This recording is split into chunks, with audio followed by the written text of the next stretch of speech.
ആധുനിക തിരുവിതാംകൂറിൻ്റെ സൃഷ്ടാവായ അനിഴം തിരുനാൾ മാർത്താണ്ഡവർമ്മയെക്കുറിച്ചുള്ള ശശിഭൂഷണിൻ്റെ പുസ്തകം വായിച്ചതിൽ പിന്നെ തിരുവനന്തപുരത്തിൻ്റെ ചരിത്ര വഴികളോട് സഞ്ചരിക്കാൻ വല്ലാത്തൊരാഗ്രഹം തോന്നി. അതിൻ്റെ ഭാഗമായിട്ടാണ് ഞാൻ ആദ്യം നെയ്യാറ്റിൻകര ശ്രീകൃഷ്ണസ്വാമി ക്ഷേത്രം സന്ദർശിച്ചു. അവസാന കാലത്ത് തളർവാദം ബാധിച്ചപ്പോൾ രോഗമുക്തിക്കായി 1757 മാർത്താണ്ഡവർമ്മ പണിയിച്ച ഈ ക്ഷേത്രം അതിമനോഹരമായൊരു നിർമ്മിതിയാണ്. ക്ഷേത്ര പരിസരത്ത് തന്നെ അദ്ദേഹം 8 വീട്ടിൽ പിള്ളമാരുടെ കിങ്കരന്മാരിൽ നിന്നും രക്ഷപ്പെടാനായി ഒളിച്ചിരുന്നു എന്ന് വിശ്വസിക്കപ്പെടുന്ന അമ്മച്ചിപ്ലാവും കാണാൻ സാധിച്ചു. അതിനുശേഷം ഞാൻ വിഴിഞ്ഞം ലക്ഷ്യമാക്കി യാത്ര തുടർന്നു. അവിടെ വിഴിഞ്ഞം ജംഗ്ഷനിൽ തന്നെ പുരാതനമായിട്ടുള്ള ഒരു ഗുഹാക്ഷേത്രമായിരുന്നു ലക്ഷ്യം.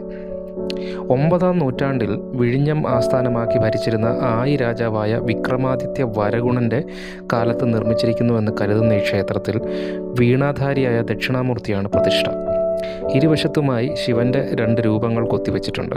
ഒന്ന് ത്രിപുരാന്തകനും മറ്റേത് പാർവതീ സമേതനായ ശിവനും.